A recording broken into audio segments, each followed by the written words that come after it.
I'm going to go ahead and call this October 7th meeting of the Rules and Resolutions Committee and Ethics Board to order. There was proper proof of notification. I saw that from Mr. Langrek, both on email and on the bulletin board downstairs. He's not here yet, but we're going to carry on. Agenda item number 3 is agenda approval. So we've got a 10-point agenda before us today. Motion by Cosgrove. Gary Severson will second. Okay, second there. All those in favor of the agenda, please say aye. Aye. Okay, that motion carries. Everyone is in favor of the agenda. And I should note too, we do have a quorum here today. We've got all 5 committee members present. Agenda item number 4, previous meeting minutes. I'm looking for a motion to approve those. Motion by Seep. Gary Severson seconds. Okay, second there. All the any discussion on the minutes? Okay, all those in favor of approving the minutes, please say aye. Aye. Aye. I'm in favor as well, so those are approved. Agenda item number 5, changes to the county committee structure document and rules of the board. So I'm not seeing Mr. Langrek here yet, so I think we'll just go ahead and skip down to agenda item number 7. I can get us going on that one, and then when he gets here, we can go back to number 5 and 6. So agenda item number 7 is discussion and possible action regarding a county flag. So this is a follow-up on our meeting in September where we talked about this. I do apologize to the committee. I did not have the materials ready for this until very late yesterday, and Mr. Cooey behind me here was kind enough to get these posted right away to the iPads and on the website this morning. So don't be shy about making me slow. Mr. John Cooey is right behind me, and he's the one who posted these on the website and on our iPads. So don't be shy about slowing me down if I go too quickly through any of this. So today, what I'm recommending to the committee is that we receive and file this research and then continue exploring the possibility of developing a flag under the Economic Development Director's marketing and branding efforts. And Mr. Glassbrenner might be joining us today, but I did talk to him on the phone. So the background on this is that the research that's been done since the last meeting is Clerk Kalish got in contact with former Clerk Velasic, and he did not know where that, oh, and Mr. Glassbrenner's online. I see you all of a sudden. Hi. So he did not know where the flag above the screen here in the county board room came from. It says Richland County Beauty and Bounty. But then Clerk Kalish followed this rabbit trail and ended up with Sandra Kramer. And Sandra wrote an email to Derek, and then that is attached as attachment A online and on our iPads.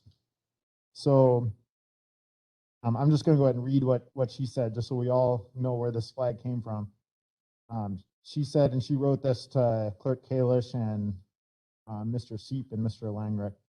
I see that you are searching for information concerning the county flag. The flag currently hanging in the county boardroom was created and flown during Farm Progress Days, July 9th through the 11th, 2002.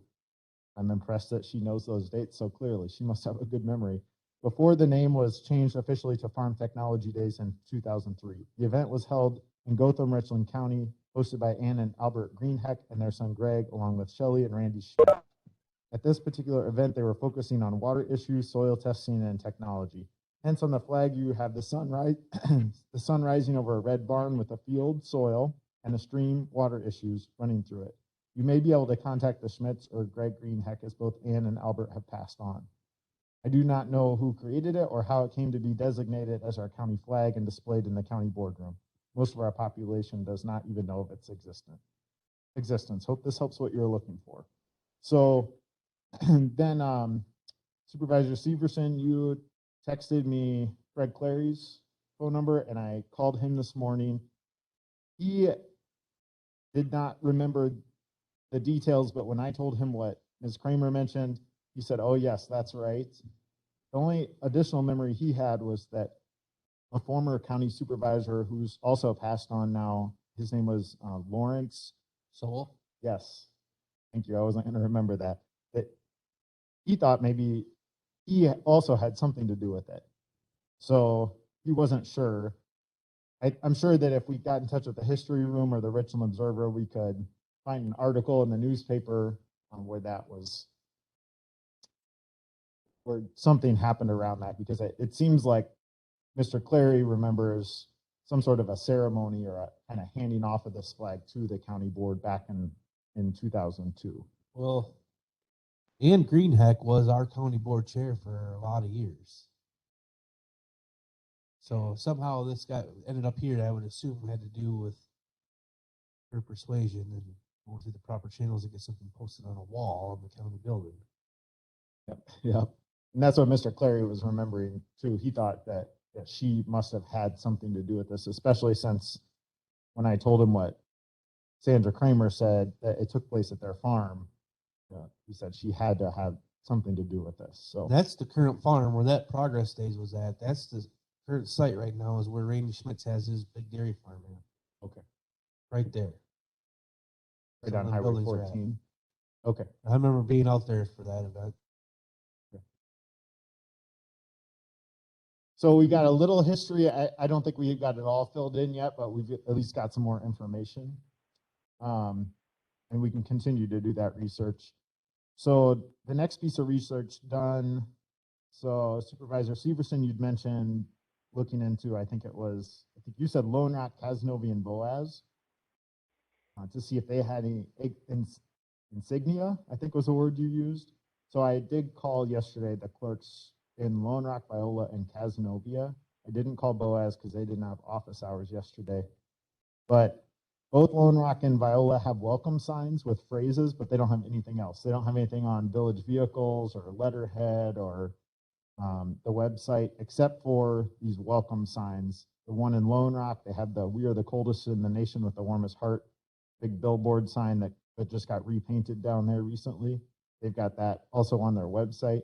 And then in Viola, they have a welcome sign on the highway and also on their website that says "Part of the Kickapoo Valley." Not really much of a logo to go with it, except Lone Rock, I think, has the polar bear on top of the heart, something like that. Mastodon. Then, yeah, Boaz Mastodon. okay, and maybe the Boaz Mastodon, that might be on a sign. Kind of ringing a bell for me. So then the last thing was, last time we had talked about sort of, we dabbled a little bit into process for a flag. I had that attachment that was called good flag, bad flag, with 5 general rules for creating a flag. And then I think Supervisor Luck, you had some comments at the end about, not having a committee design a flag. There was some sort of guidance within that document, that it's really probably best that a committee not design the flag. And so I pulled down 3 case studies, 2 from the North American Vexillological Association's website. I said I would look for counties in Wisconsin that had a process. I wasn't able to find any, but I was able to find one county in New York this year that's been doing a process for creating a new flag. But the case studies from that association's website, there was one from Norman, Oklahoma, and that's attachment B. There was another from Burlington, Vermont, that's attachment C. And then the article, there's a newspaper article and a website from Genesee County, New York, and that's attachment D. So in Norman, Oklahoma, that was a private effort that was sanctioned by the city of Norman. And if you read through that attachment, you can tell it's a private citizen who thought that the flag in Norman wasn't that great. And so it's a story about him kind of, how did he get the city council on board? with this, and then what was the process they used to involve the public. And then in Burlington, it was instigated by the mayor, so that was a public effort there. And then in Genesee County, the county's director of planning in their planning department was the leader of their flag efforts, but it was also put out to the public. And this was part of a comprehensive plan they were doing. So all three of these appear to have included a process where a committee was formed, and they sometimes used an existing committee, and they designated them as the authority for approving the process for how the flag would basically, all three developed a public contest where the public could submit design. So it would be an individual would submit a design. And in each case, it appears that, it's looking to me like there were anywhere between like 20 and 100 submissions, depending upon the location. And then the committee winnowed those down, I believe, is what I'm reading into a narrower field. And then they allowed the public to vote on which flags that they most favored. And then the committee recommended one flag to either the governing council or the board. So that's all the research that's been done. I did talk to Jason Glassbrenner too, and I know Mr. Langrich mentioned to us last time there's not a lot of capacity for administration to get involved with something like this. And so Mr. Glassbrenner had reached out last time, and he's on the line today, and he is working with Troy Magid and the City of Richland Center to develop marketing and branding materials as part of updating, I believe it's the city's comprehensive plan. And it sounds like they have fun, and he can jump in and add anything, or if folks have questions for him, I'm sure he'd be happy to answer those. But they have funding within that grant that Southwest Regional Planning Commission got for the county and for different municipalities around the county to work on comprehensive planning and strategic planning, to hire a graphic designer, and they are developing marketing and branding materials. So I think making sure that we talked last meeting about making sure that those dovetail together, developing a flag and then marketing and branding materials. So that seems to be the most likely path forward about how to do the flag. I don't know that this committee is necessarily the right committee to be the existing committee that would be the authority for a flag. It could be, but in one community they used an arts commission. In another community, I think they did use like an existing, I think in Norman, they used an existing committee of the city council. So it just kind of varies about how communities do this. So I'll stop and let committee members ask questions or chime in. In 2002, I spent some time with a gentleman who was a kid at that time, so was I, from Norman, Oklahoma. His name was Nick Safley.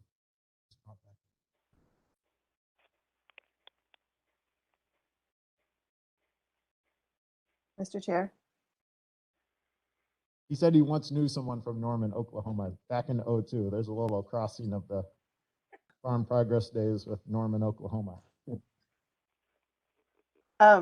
Can we find from Mr. Glassbrenner, like, what do you feel like this is something in your capacity to incorporate into what you're already doing? So, yes, I do have some slides that I could kind of maybe give you a little better idea if it's appropriate to share those, Mr. Chair. There, I could share a screen. I think so. If you can share your screen, we'll see if Mr. Cooey can let you do that. Is that okay? He's nodding his head, so yeah, go ahead. Okay. Are you seeing a screen with a whole bunch of slides on it? We are. Okay. So, and if you can just do your best to also describe them, when you do show us something, just since Mr. Seep's not going to be able to see it, that'd be great. Okay. So to answer Melissa's direct question there, I am working on branding already on behalf of Richland Center, and have been, as many of you know, kind of working in the area of trying to advance a process for updating websites at both the city and the county because of their marketing effect, the appeal effect that they have, you know, the perception that's created through them by individuals that are participating in our county or may participate in our county and our city. So I am working on it. With that said, there is a plan that was developed as part of that USEDA grant that the county received, the $450,000, which was for flood resiliency and economic development, also looking at a marketing element for workforce retention and attraction. And if you remember, several months back, there was a countywide survey produced that was asking people about their perception of the county and the city and villages and things like that. Well, that culminated in work by Southwest Regional Planning in this workforce attraction and marketing document, which just got released like on Monday. They finally told me, okay, we think you're good to use that. And it went to City Council on Tuesday night for their review. There's no adoption necessary. It's more of a tool so that you can see how people are feeling about the community, and it's got some data in it. And I'm glad to get that circulated to county officials as quickly as possible here. Anyway, inside of that, there was a lot of research that shows that people are interested in logo updates, branding, and that it is a perception of our people that we need to be moving forward with something like that. So as with all marketing plans, you know, the goal is to, or with all kind of comp plans or strategic plans, the goal is to execute them. And so what I proposed to the city was that we do take an action, and then I outlined some of those actions. My goal, and Sean actually beat me to it, my goal was to try to get this through the city first, get their read on it, and then come to the county and say, okay, we've kind of got this outline for the city, with can we also do that on the county side? So I have had some preliminary meetings with Southwest Regional again, and a professional graphic or logo designer. Her name is Kristen Mitchell, and she's out of Mineral Point, Wisconsin. And I then outlined why a branding effort is important, visual examples of branding, and a proposed process for advancing the project. And then I shared expected costs. So that goes like this. Here's City of Richland Center's primary visual representation, and a flag could be a part of that, right? This is one element. Here's another. There's 4, and here's, what do we have there? 8. And you can see that the visual representation of Richland Center, much like we would find in Richland County, there is no consistency. So you got people doing their own thing all over the place, which is not bad, right? We all probably see elements of these things that we might find attractive or repulsive, I don't know. But you know what I'm saying? It's not bad. They're just expressions of people. The question is, are we better off if we do this in a collaborative effort at a county level or a city level? And then my concern in moving through this at the city level was that, okay, look, if the city decides we're neon pink and the county says, no, we're neon green, then we don't really appear to be collaborative or kind of cohesive in our vision, and we're a part of each other, you know? I'm gonna let Mr. Seep interrupt with a question, especially since I don't believe he's able to see those 8 logos. No, I can't see that. Can you hear me? Yeah, I can hear you. Yeah, just pull just a little closer to you, Mr. Thank Seep. you. I had quite a bit of experience with branding and establishing logos, and I recall in the company that I worked for, we had almost a national debate over our logo because we were spread nationwide, in fact, worldwide. And we found in the beginning that every organization in every city wanted their own logo.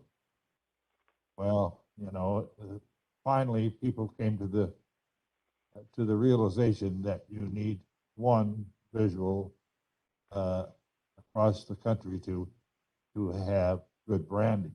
And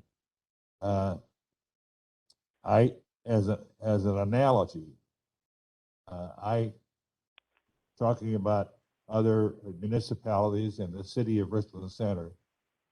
I think it would be, in my view, to have one logo, which if those cities or villages would want to fly it along with their own, that's fine.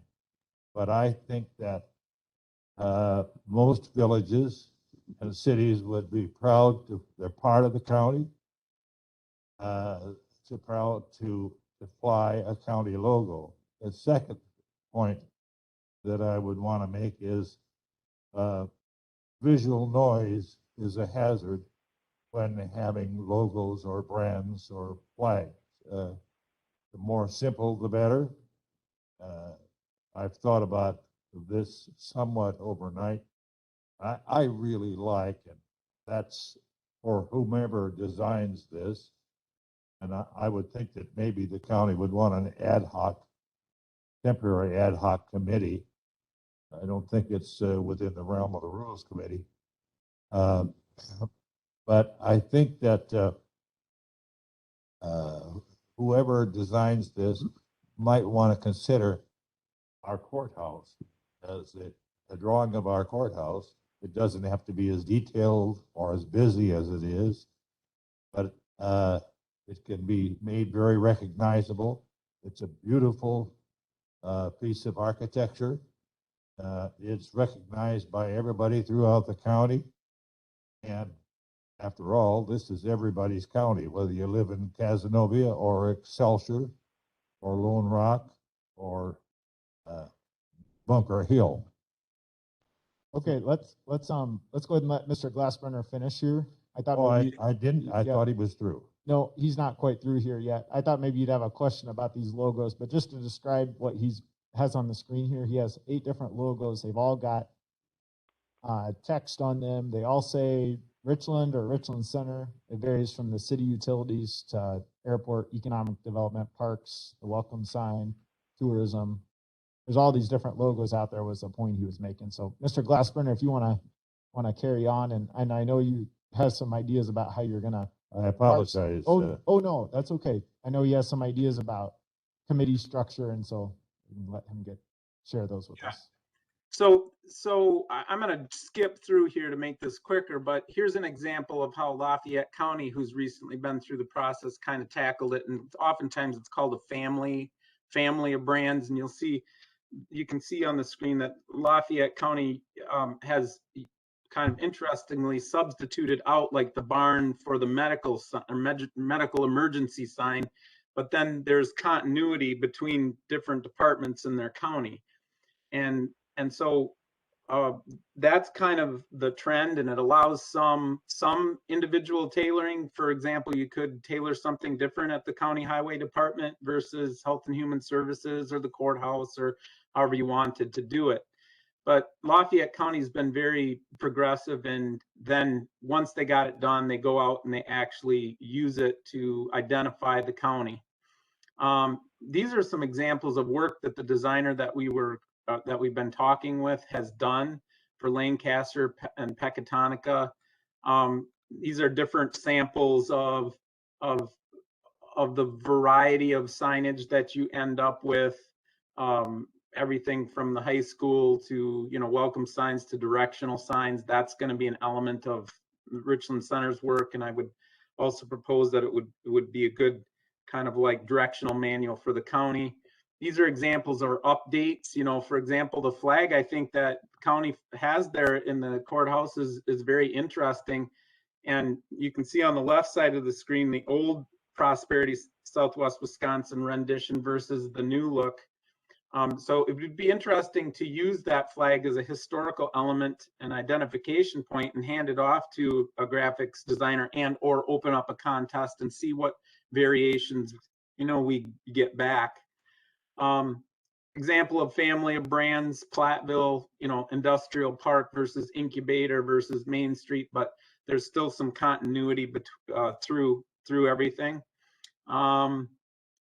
So what would we get in this process? And I think we can definitely tailor the process to add a flag for the county. I haven't had that conversation yet, but we certainly can. But you end up with, again, that logo. We would potentially also land on some type of a slogan or tagline, much like is on the county flag there. Like Broadhead just added "better" before theirs. If you drive through Livingston, it says "the good earth all around." You guys can probably, like you mentioned, Lone Rock, the coldest place on earth with the warmest heart. So tagline is Richland Center is going to work towards a tagline as part of this. I think it might be good for the county. You end up with exactly what your signs may look like as you move forward and as you replace them. And you end up with color patches of how you use it and the variation of ways that you can use it. So you end up with a pretty good manual as to how you brand your county or city. This process, 8 to 10 grand, pretty easy for any city or county. But as I mentioned, there are funds that are available in that USEDA grant in a line item that can be used. And at this point, it's my understanding that we should be able to move through this with the county as well at zero or very little cost. So having a professional designer consultant that comes in, walks us through these processes that Sean mentioned, maybe some more public meetings, trying to get public input so that we land on a place where we implement something. I propose that the city, and you guys are talking about this, it might look for a little different at the city than it does the county, but I proposed a system where we have an advisory team versus a core work group. Advisory team basically can be almost as many people. That's not true. You would have a larger group there that would give you advice, but then you have to assign this to a core work group, which at the city side and county side would be the consultant, potentially could be on the county side, the consultant, myself, Kate Koziel, Southwest Regional, and a city council representative or two, or a county representative or two. But you got to have people that are primarily moving the process through. And then reporting back to whatever committee or the full county board, however, you guys decide you want to have the decision process. Development process would be first establishing the core work group and advisory team, and then systematically moving through a steps of process where, you're deciding how much public input you want. You're looking at you're developing and refining ideas. The leading concepts are presented to a larger group, and then you kind of vote, you narrow down, and eventually you get to a place where you've got one or two that you're proposing back to the final decision-making body at the county. The primary investment, and people, you might have alluded to it in this call, is that we got to be on board together that we're going to execute this process to the best that we can. And when we make a decision, we don't talk, a third of us don't talk bad about it because we didn't get our way. We basically have to rally behind what we identified for the county and say, we went through a process. We know not everybody's perspective is going to be represented, but we believe at this point, from the input we have and the decisions that we've made, that this is a good representation of the county. And then people say, yep, that's us,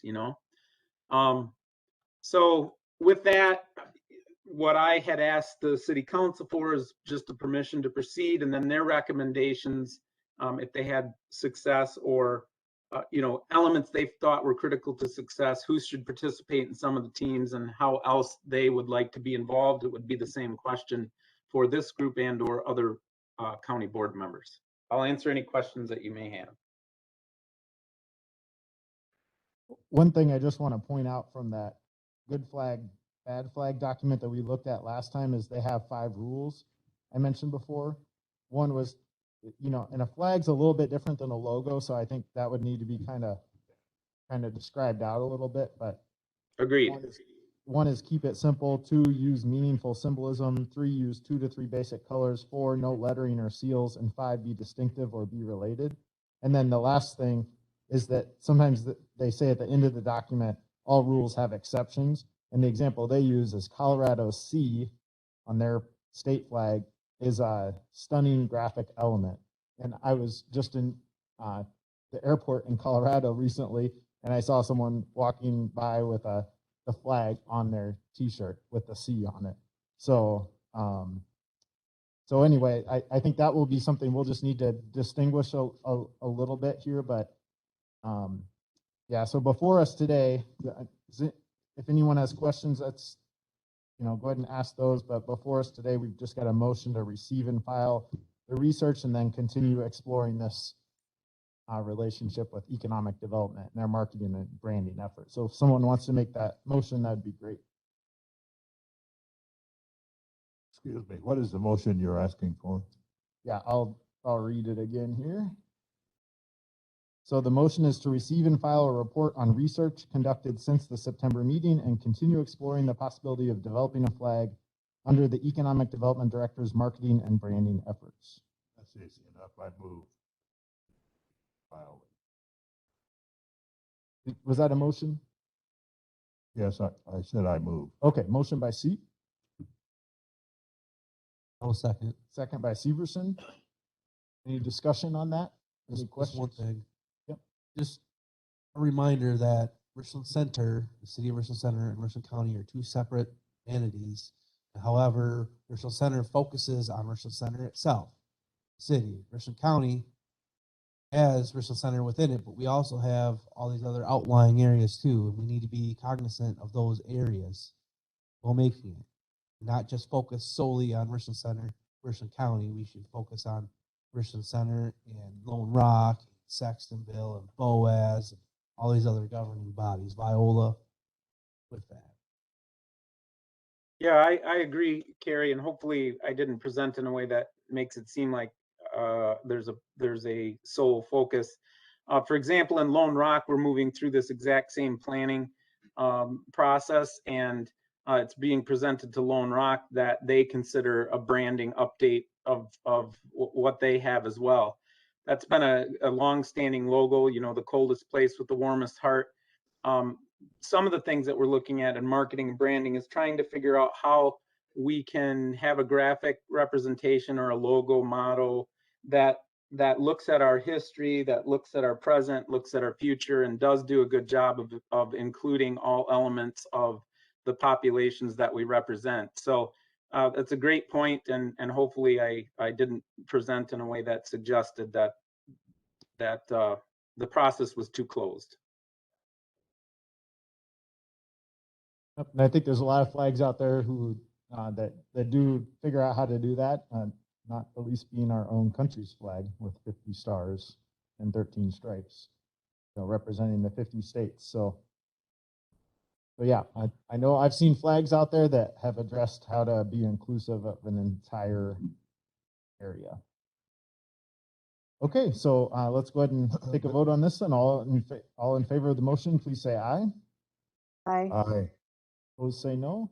Okay, that motion carries. So thanks, Mr. Glassbrenner, for coming, and we'll look forward to more discussions on this. And maybe there will be a point where rules and resolutions may be looking at recommending some sort of a committee about this, or maybe it will be part of the city's committee process that Mr. Glassbrenner is working on. So we'll look forward to that. Great. Thank you, everyone. Have a great day. Thanks. Mr. Chairman. Yes. Yes, I don't see this committee having a future role other than approving some sort of advisory or ad hoc committee. Yep, that makes sense. Okay, let's go back to agenda item number 5, changes to the county committee structure document and rules of the board. Mr. Langret. Thank you, Mr. Chair. I'm looking today for your consideration on motions, but probably at the same time advising that we just take a meeting to kind of digest what's being presented and take possible action at a later date. But the two action language is for this first item here in regards to changes on the county board rules and committee on committees. First proposed recommendation for resolution at a future date is recommend resolution to the county board to replace existing committee structure document language regarding committee on committees, or as presented or with amendments. Recommend resolution to the county board. The second one would be recommend resolution to the county board to amend Rule 6 of the county board regarding committee on committees and filling vacant positions, either as presented or with amendments. Recommend resolution to county board. The background on this item, the following changes are recommended to support the continued path of efficiency in filling vacant positions and adding responsibility and authority to the county board chair and administrator roles. With these changes, the committee on committees is no longer a ballot elected committee. It's a committee with a majority of seats appointed by the board chair. It exists only during the organizational meeting and upon the creation of a new committee requiring chair appointments. The committee on committee then advises the board chair on the seating for standing committees, standing committee chairperson assignments. Checks and balances to the system is that 1, the county board elects a chair and vice, and 2, assignments to the standing committees and chair assignments require board confirmation. So let me step back and just kind of put in context. As you're probably all aware of right now, our current structure is that when we approach our organizational meetings in April, the committee on committee is elected by ballot. There's 7 members. 2 of them are automatically your chair and board, and then the other 5 are selected by ballot. The proposed changes to that arrangement would be you still have your chair and your vice elected by ballot. And from that point and in that meeting, the chair then appoints 3 people to serve for the remaining 3 seats of that committee. 3 appointments that do not need to be ratified by the board. The chair picking those 3 people. They go off to do the committee on committee works in that same organizational meeting is the vision that I'm proposing. So moving forward, then the historic structure of the functions of the committee on committee has served the county well. However, I feel these proposed changes are warranted because, number 1, the county, Richland County faces growing financial challenges in the next session. This configuration allows your elected chair to have significant influence in shaping standing committees to achieve his or her objectives during the board session. Number 2, it is my opinion that it is a challenge for ballot elected committee on committee members to disagree with their peers' desired placement on committee. There were multiple incidences of reluctant, declined, or contested assignments to chair positions on several committee boards and commissions.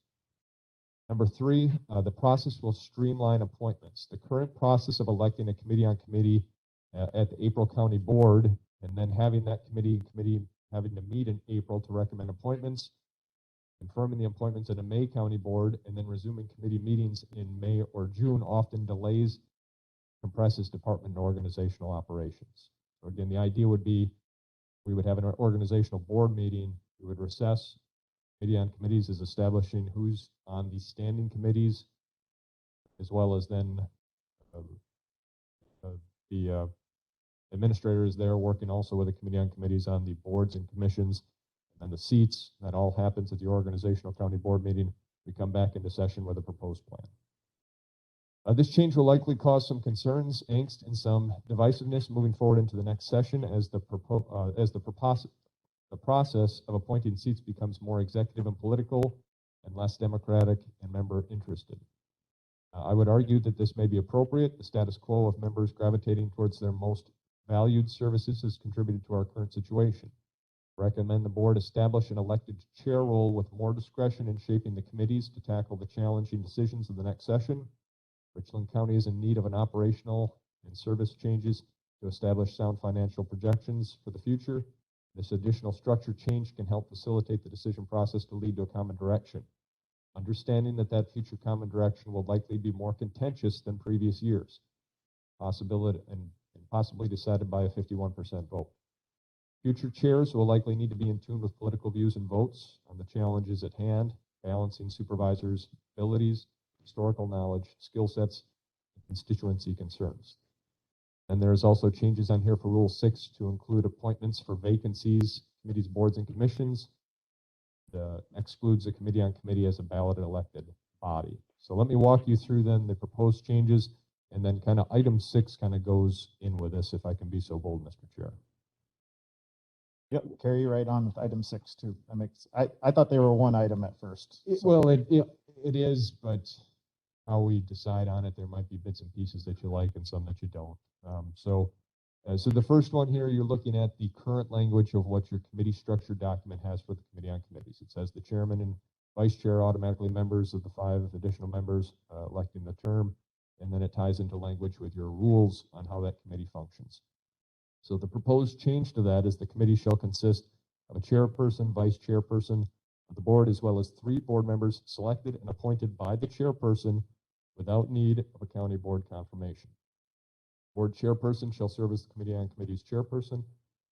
At the county board organizational meeting, or in the event of the creation of a new body requiring county board chair appointments, the Committee on Committees shall advise the county board chair on the appointment of the members of various standing committees of the county, as well as advise on the appointments of committee chairs to the standing committees, all subject to confirmation by the county board. Committee on Committees may provide recommendations to the county administrator on appointments to boards, commissions, and various organizational seats. The change to the rules then is a little kind of piecemealed here, but you'll see, looking at rule number 6 in the top paragraph, we're inserting language that the Committee on Committees it exists in the organizational meeting or upon creation of a new body requiring board chair appointments, and shall appoint all standing committees. Again, the extra step there too is that then also appointing the standing committee chairs, subject to confirmation by the county board by motion. So again, the mindset here is who you're selecting as your county board chair is going to have some significant influence, as well as establishing those chair roles. The chair roles obviously having quite a bit of influence on what gets on agendas and what does not get on agendas. Almost view it as, if you will, as almost establishing like a cabinet to move different agenda and political platform types of pieces. That the chair, the county board chair would appoint the committee chair. Correct, for your standing committees. Now, there's some committees that would not touch, and we'll get into that list, because then the other part of it too then is defining what is a standing committee. Your elected committees like Highway and Pine Valley Board of Trustees, boards and commissions, and then your seats. So this will be impacting your standing committees. Well, if it makes it more clear, I guess let's maybe jump to that. Is that all right, Mr. Chair, if we jump back and forth between 6? It's up to you. I mean, I read all this morning kind of in the order you had presented it, and it did get clearer and clearer to me as I got to the very end in the last document. So Okay. it might be best if we just let him walk through the document. And did anyone else have a time to review it? I did. I read it last night, and I have one question before he moves to the next document. Okay. I'll finish up this document, and then we can pause Supervisor Seep if that's okay. You're going to finish the complete document? I'll finish rule number 6 here. Oh, and then rule we'll number take a break 6. before we go into That's fine. That's where I want to ask a question. Okay, thank you. So then you'll see lined out here then is Committee on Committees is stricken as one of your elected bodies. Now we kind of get into language for replacements. Now this is a practice that we kind of did, we just kind of initiated at the last one. It impacts your Highway Committee. The added proposed language is at the time of expiration of the Highways Committee's first one-year term in the county board session, if there is no objection by any county board supervisor, the county board chair may call for re-election of the seated Highway Committee members by motion of the board. If there is an objection, the board shall re-elect Highway Committee members by ballot. And that's to allow then for just a motion second and to go forward versus doing the, okay, we're going to do chair one and elect, etc. The next section, then we're talking about vacancies. So we're striking prolonged unexcused absences, and we're changing that with a vacancy. If there is a vacancy on as a member of a committee, board, commission, then we notify the county administrator and the county board chair of a vacancy.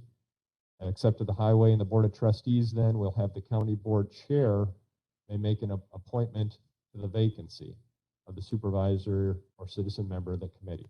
The administrator shall have the same authority then for the boards and commissions, and then such appointments are then are adopted by the county board. So rather than having to put together Committee on Committees to fill seats, you have authority with your chairperson and with your administrator to bring forward recommendations. Vacancies, okay, then that covers that part there.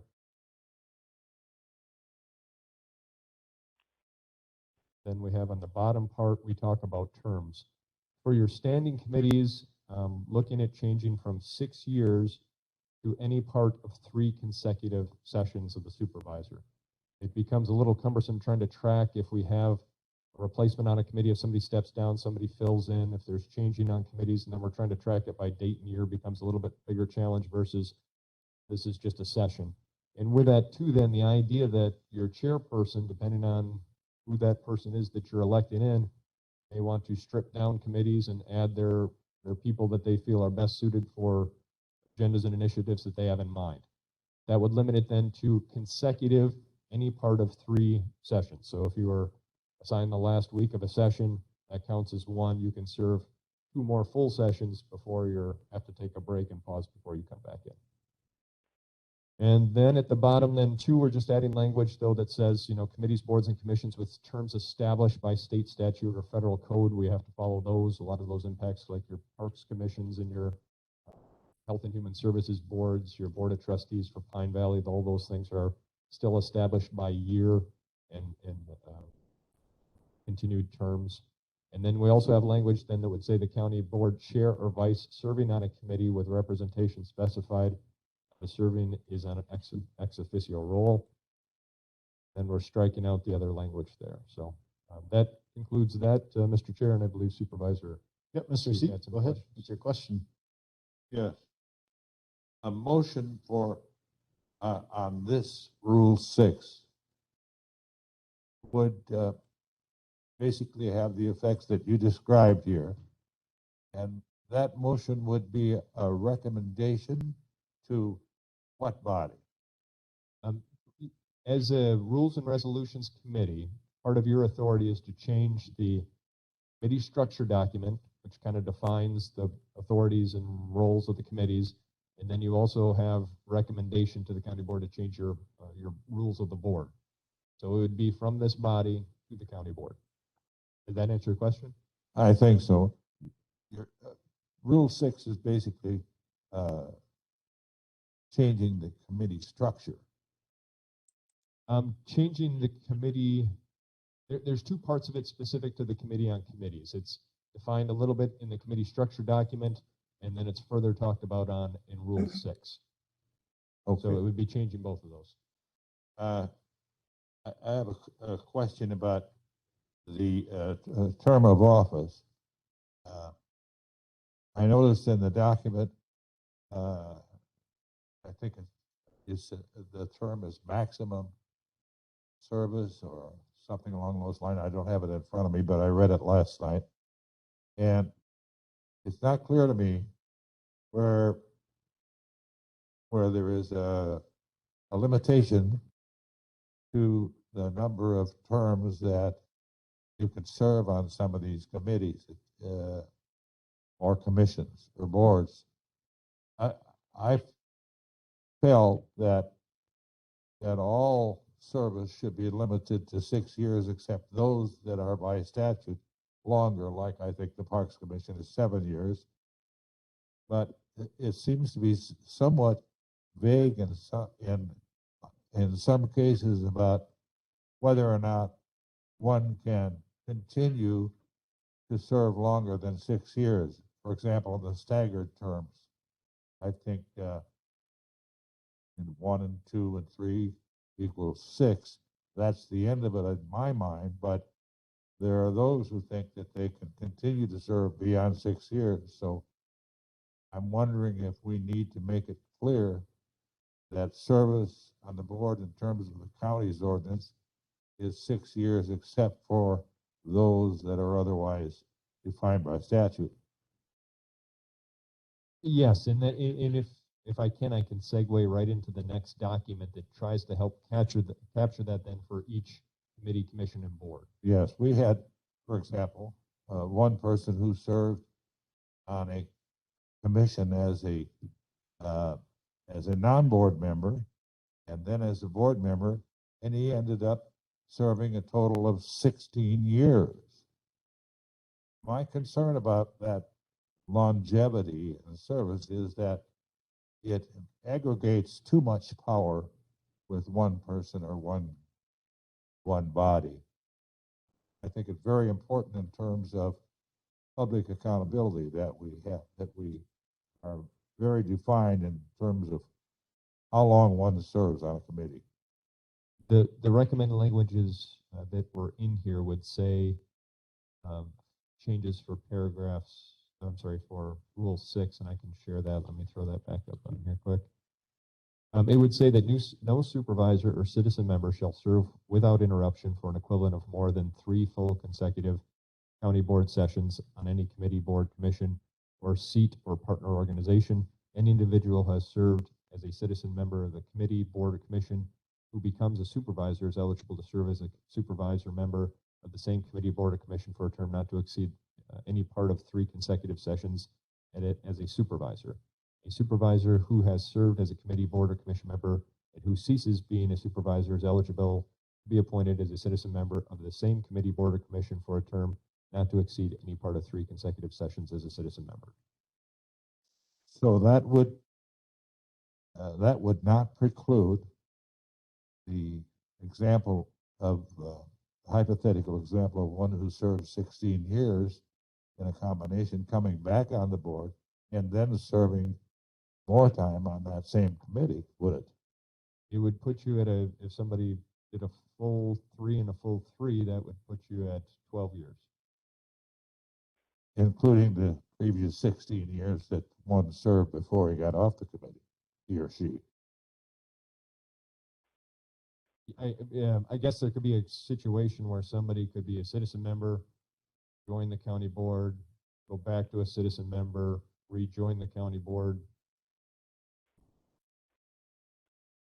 It would be minimal, but I guess there would be a possibility for that. So I guess the other control on this, I would say too, is that with these seats, you'd have a county board chair and an administrator that can be monitoring these things. And if that becomes an issue, as far as with the standing committees, there can be more shaking up to them. okay, so who would have the authority to decide that someone should not be on a commission or a committee or a board because of the circumstances of their previous longevity, both as a citizen member and as a board member? Who would have that authority? That would depend on if what committee, commission, or board it is, and who has the kind of the appointment authority.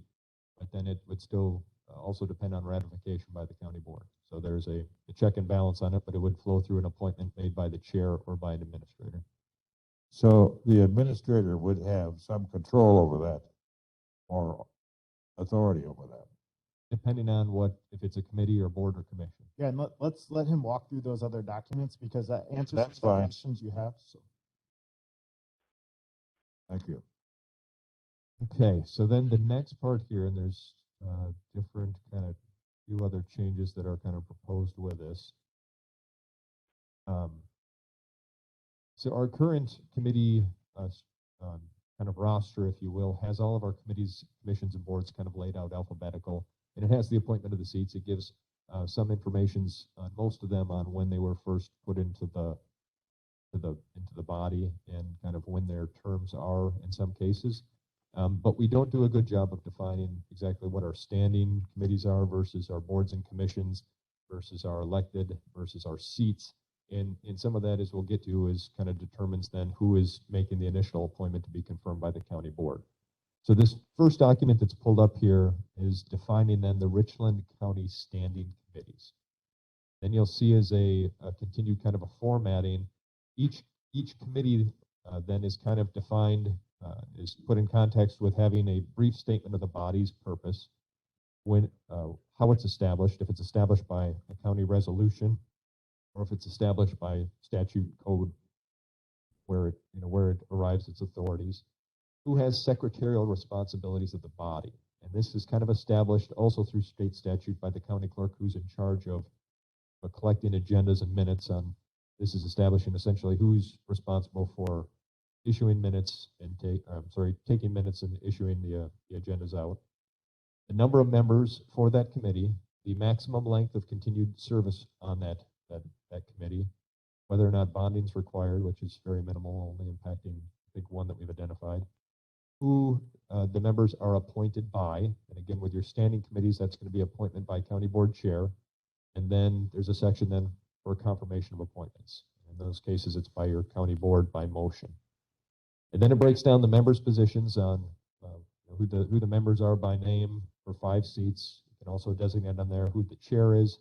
You can put in their information then on when they're first appointed, then project out their max consecutives, and then there's a column there for representation showing the demographics of who should be sitting in that seat. Cases on the top here, we have county board supervisors. For some of them, it's like a county board supervisor, but they have to be, I think like an example on the Parks Commission is you need to have 2 members that are part of UW Extension, I think, and we have different situations like that where you need to have different demographics to qualify for it. Another thing I would point your attention on here is there is a proposal to add another committee, a Veterans Service Committee, which is I visualize then of taking your Veterans Service Commission, having it as a separate body, doing a commission role underneath State Statute 45, and then having an established Veterans Service Committee acting as a supervisory oversight kind of a committee underneath the standing committees. So then kind of wheeling down through this document, again, as I kind of defined it there, you're going to have your different seats, the different demographics defined on who's in those seats, as well as this then becoming a roster for your folks that are interested in becoming the next county board chair. So they can have access to this prior to that organizational meeting, and they can be looking down there to see who's in these seats and kind of having an idea of gauging how they would like to see those changed or continued. This is again your standing committees. Down here at the bottom, it's proposed right now for a veterans survey. Where is my veterans survey? Thought it was on here. Page 8, because it's alphabetical, right?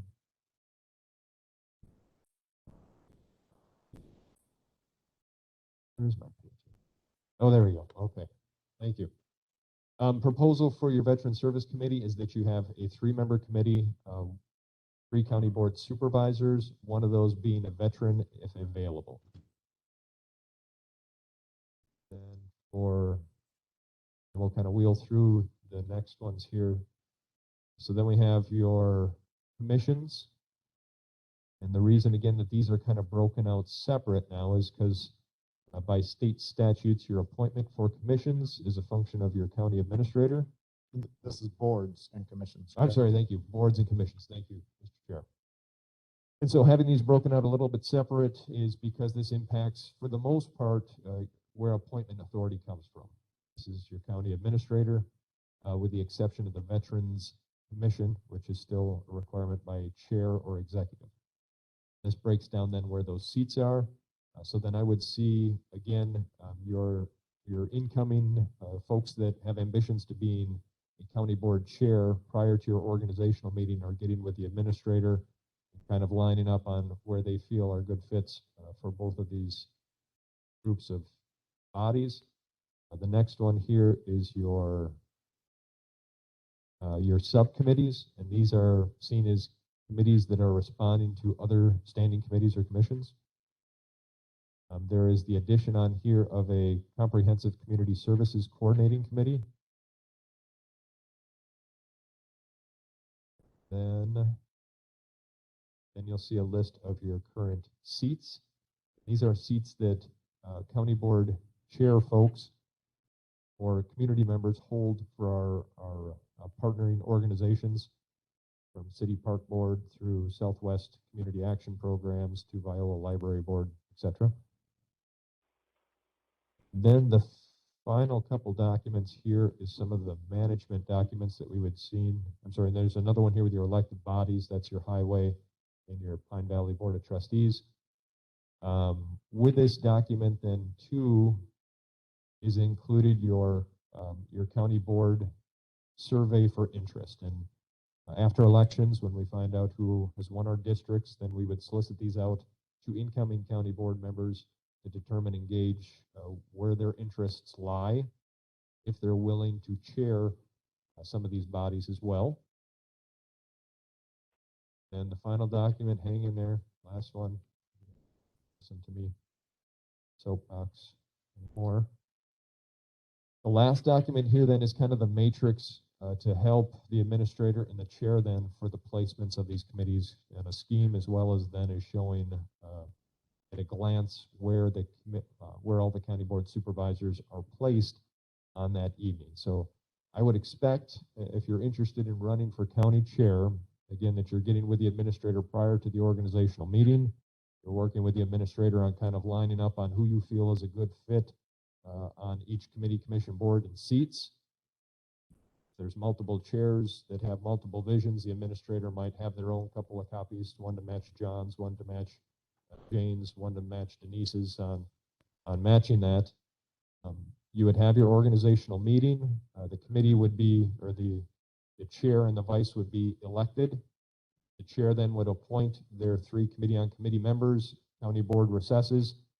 At that point, committee on committees is basically being presented with these documents by chair and administrator saying, this is kind of what we're thinking. This is your time for feedback. Committee on committees. Committee on committees can make recommendations to the chair, to the administrator. It's finalized. We come out of committee on committees, go back into county board. And county board then is presented with a matrix like this of showing these are the assignments and appointments that are being presented. At that point, the county board can confirm it or they can leave it. Debate on whether or not they like and what changes they like really isn't part of the conversation. It's really, you like this plan or you don't. That is, I think, what I have today, Mr. Chair. Okay, so pretty meaty topic here. Let's see what committee members think. Mr. Chair, Yep, Supervisor Up, go ahead. I have a question on rule number 6. What's the definition of a vacancy? That we don't have somebody assigned into it. I would visualize that if somebody's letter of resignation or if somebody is removed by county board rules, identified open seat. But you've removed the language about them not showing up to meetings as being a reason to remove them. So how would that work if someone's not showing up to meetings and the chair of that committee asks for them to be removed? Would we not have any grounds for that now with this new language? Well, I thought we had on there the other spot of what constitutes a removal. In rule 6, I didn't see it, but is it in a different rule? It may have been, and I apologize I didn't bring that part out. But yes, I think when I crafted this, I thought I remembered seeing that it's talked about in a different spot, which talks about how a committee board member is removed from a committee. Okay, I mean, as long as it's somewhere else, I don't care, but we definitely need to have some language about if someone's not coming to meetings and not participating, what a procedure for what to do. And then my second comment is that I didn't see Southwest Regional Planning Commission and on either of your either your standing committee or your boards and commission document. What we have, the county appoints 3 members to that commission, the chair automatically, and then a citizen member. And well, in the past, it's been a citizen member and a county board supervisor. So that one does show up underneath seats. And I haven't. Under seats? Okay, I guess I was thinking it was a commission, so it would be in the commission document. I didn't see it on there. Okay, thank you. Yep, thank you.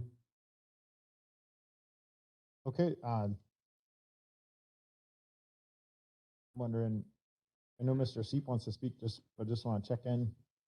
Mr. Severson or Mr. Cosgrove? Make any comments or questions right now? It's a lot, and that's why we wanted to address this early, so you have time to ponder upon it. Okay, Mr. Seep? Mr. Chair, Oh, who is that speaking up? this is Mr. Brewer, and I've been Oh. in conversation. Go right ahead, Couldn't get Mr. in Brewer. on Glad you're here today. I wasn't sure that Had to you use were, the so phone. thank you. A lot Thank you for of coming. issues here. A lot of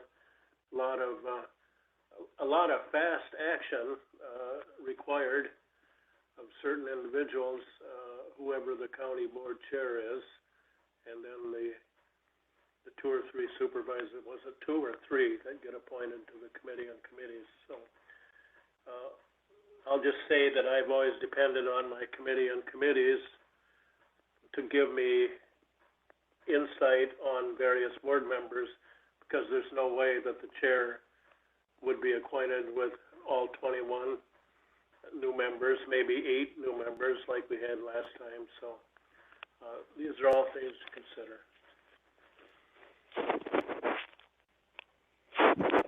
Okay, thanks for that comment, and yeah, I really appreciate you coming today, since you've got experience directly with this as our county board chair. So, Mr. Seep, Yeah. go ahead. Yes, just a quick comment on Mr. Brewer's comment. I think it's quite relevant, remembering that this proposal dissolves that committee on committees after they've done their initial work after the organization of the board. So it wouldn't be too big of a matter, I think, to expand the size of the committee just for that purpose, because it's going to dissolve anyway if you felt like you needed more input. But that's not my question here, it's a comment.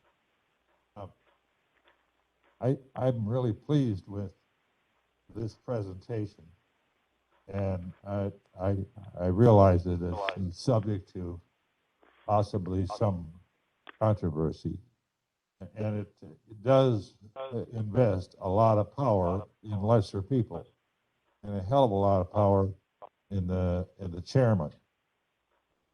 But there are checks and balances. The chair, after all, is elected by the board, and the board would still have an opportunity to invest checks and balances. Now, the Veterans Commission, very good that you're setting up a Veterans Commission, because that is a committee that is commission that's required by statute, and it has been sort of ignored for the last 5 or 6 years. And I think there was some ambiguity among the understanding among the people who set up the Veterans Committee. There was a Veterans Commission before. It was set up with 3 veterans, 2 of whom were not county board members, and they operated basically just with the statutory restriction of dealing with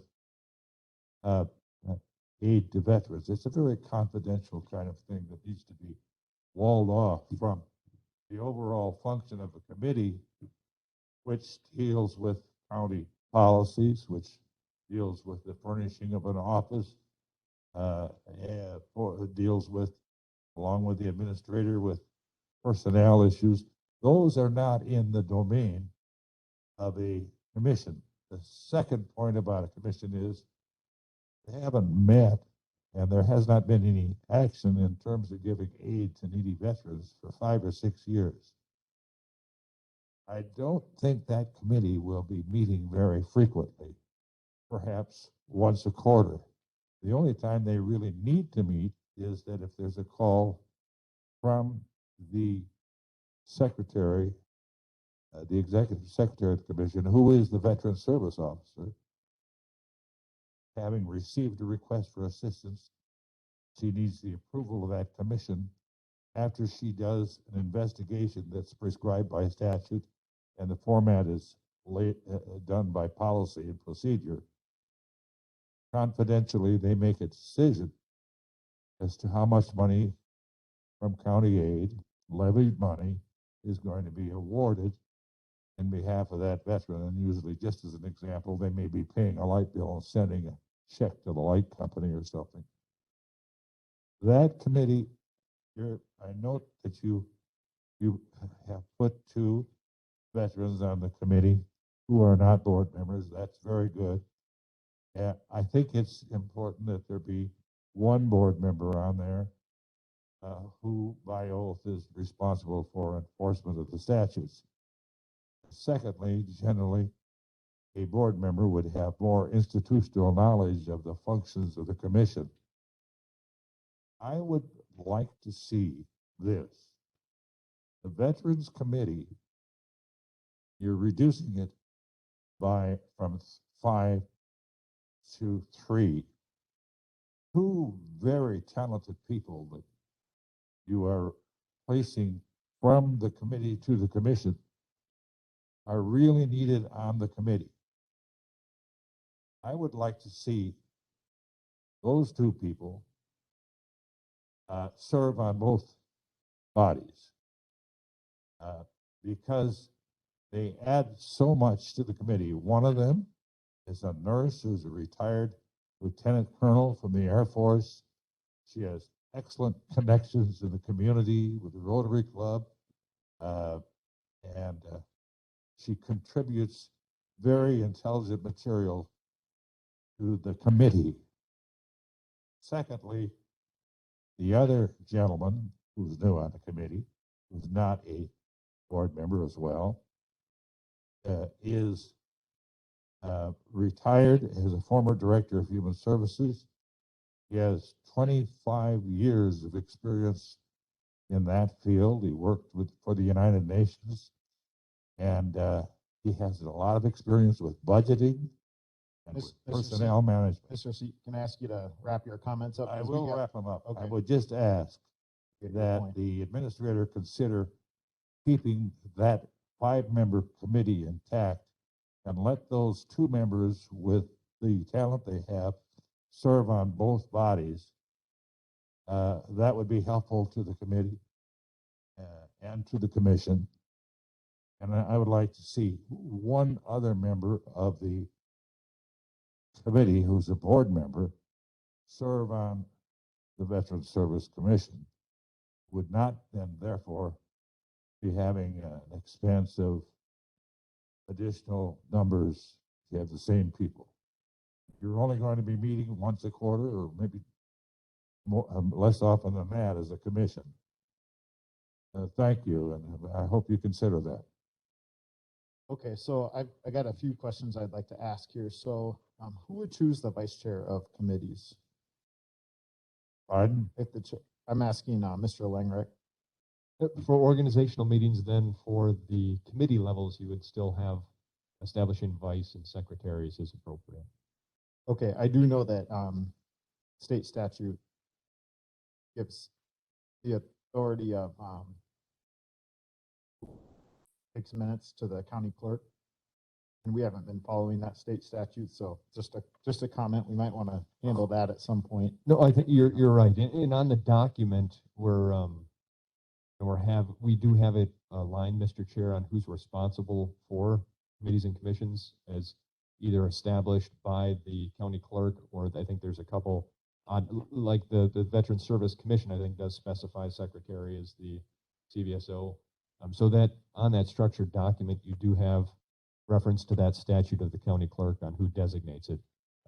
The body can still appoint a secretary to do whatever type of the secretary thing is, but through the structured documents, person is designated as responsible in getting those to the clerk. Okay, great. So it sounds like you're on top of that.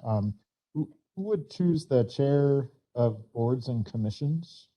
Boards and commissions, I would visualize then is still being established through a process of election by that body. Okay, so it's only the committees where the chair of the county board would. Standing committees, yep, the one on the standing committee roster. Thank you. Okay, the standing committees, and that would be appointed by the chair, confirmed by the county board. That is correct. Okay. Still has the. Hold on, just a second. Let me keep going here. So the Richland, and we can come back to it later, but the taking out of the Richland Observer, posting advertisements for different bodies. I have a little hesitancy about that because I'm just concerned that I like the accountability that a newspaper can provide. And if we pull that away, that's just another chipping away at our local media, local press. So Just my opinion on that, just throwing that out there. No, I can appreciate the transparency aspect of it as well. Yeah, just posting on the website, I think there is a certain set of our population who does read the paper and probably only the paper and doesn't visit the county website. So I think,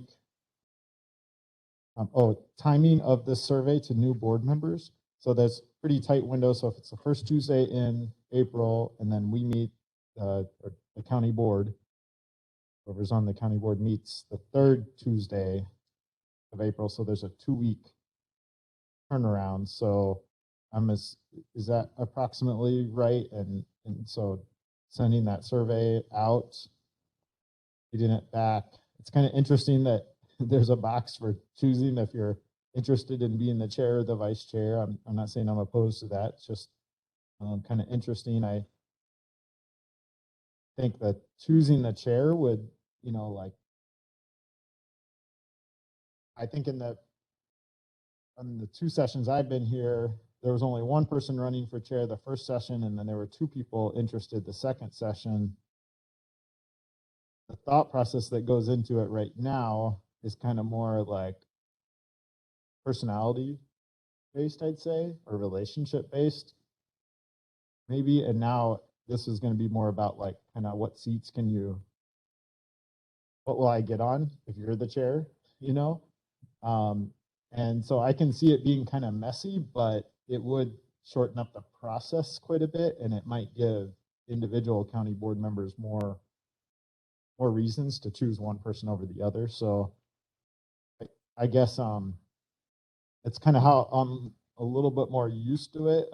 The government I've understood. Still having the committee on committees there. I'm just not quite sure how that committee on committees that first night is going to operate. Well, if things already been kind of decided by that point, so I don't know if I have a real clear opinion on continuing with the committee on committees. I'm just trying to imagine what this would look like.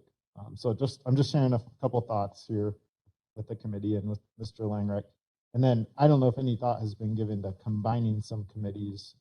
I know that down in Iowa County, they call standing committees something that is actually a separate committee that like work flows up from, like, say, the Land Conservation Committee and the Parks Commission and Health and Human Services. It flows up into standing committees. I don't think that's what you mean by standing committees, but I know in Vernon County right now, they're combining all of their stuff into like 6 standing committees. So they're going to have much longer meetings now. So I take it from the way you presented this, you're not really trying to bite that off at this moment. You're just trying to kind of organize the existing stuff we've got. You're not trying to say combine anything. I'm assuming because you're trying to take baby steps. Is that kind of what you're? That's the intentions, is let's define them first, and then maybe the next session we talk about combining those. But like you had mentioned, it's going to require either more longer meetings at a standing committee level, or continuing down the path of getting more comfortable with administration making more and more decisions with authorities. And then to kind of back up to your other point, it would be aggressive to get all this information back. I'm assuming based on previous boards and changes in sessions, though, that 2/3 of the folks are going to run uncontested, and I can be able to get those surveys out to folks as soon as they're the ballots printed, and we know that they're most likely going to run uncontested. It would be chasing down new faces and new names to, hey, this is coming up. You want to come in? We can get you spun up real quick on what's going on, and not leaving them out in the wind to flap on it, but also reaching out to say, if you want to come in, we can kind of talk through these things so you can understand where your preferences are and what these folks do. It is a tight thing. The visualization on how, I can visualize how I think it's going to work, but until you do it and what personalities line up, like I said, I would visualize if Sean or if Don or if Carrie were interested in being, or Melissa or Chad were interested in being chair, that they're going to get in contact with the administrator. We're going through the matrix and the charts on who do you think's of, Mr. Chair or Mrs. or Madam Chair, where do you think your fits are? Then I can adjust with boards and commissions to first and foremost kind of have to still have some continuity there with some influx of some new faces. I think from what I've seen this last session, I'm going to be encouraging the chair to do a mindful job of distributing the workload and the burden. I know there's a couple faces that are doing some very heavy lifting this session, and if we can try to share some of those things, if possible, if reasonable, those are some of the initiatives that I would like to see. So I don't know if that answers your, that's how I visualize it, but how it plays out could be completely something different. Okay.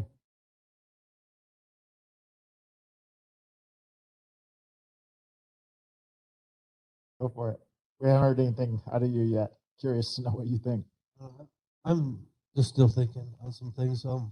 One for the secretary that you talked about for the appointment. I'd like to see us eliminate voting on a secretary. If the secretary is appointed either by statute or the administrator or some governing, I think we need to have a chair pro tempore and get rid of that secretary. So you got a chair person and you got a vice chair. And if those two are not able to be there, then you always went on to having the secretary chair the meeting. I'd eliminate that secretary part and just make it a chair pro tempore out of that. My other question would, I guess would like to have a understanding better of chapter 5918 C, how that affects boards and commissions when it states in there that the administrator appoints those. But it seems like here that the county board chair gets to appoint. For which ones? For the committees you're talking about, Supervisor? Boards and commissions. Correct. The two documents that we have laid out kind of specifies what we're calling committees, which would be an appointment by a chair confirmed by the county board, and then boards and commissions appointed by an administrator confirmed by the county board, with the exception of a Veterans Service Commission, which by state statute 5481 specifies the county board chair or executive. So that would be the one commission that would still retain a county board chair appointment confirmed by the county board. Does that answer your question, or am I off base on that? It just seems that the statute says that you as the administrator could appoint members of the board confirming with, then being confirmed by the county board. Boards and commissions. Can I read it? Yeah. Just so that we're all thinking of the same statute. So it says, appoint the members of all boards, and I should back up. This is under county administrator and their duties and powers. Appoint the members of all boards and commissions where the statutes provide that such appointment shall be made by the county board or by the chairperson of the county board. All appointments to boards and commissions by the county administrator shall be subject to the confirmation of the county board. So I think that specifies where the authority lies. I think in other counties, in talking with like Calumet County with Todd Romanesco, I believe they by ordinance, they also deferred on their committees, and by ordinance established that the administrator would do the same then for what they're calling committees. And that's a direction that we can go as well, but trying to think incremental. But there's nothing that says you can't approach it that way either.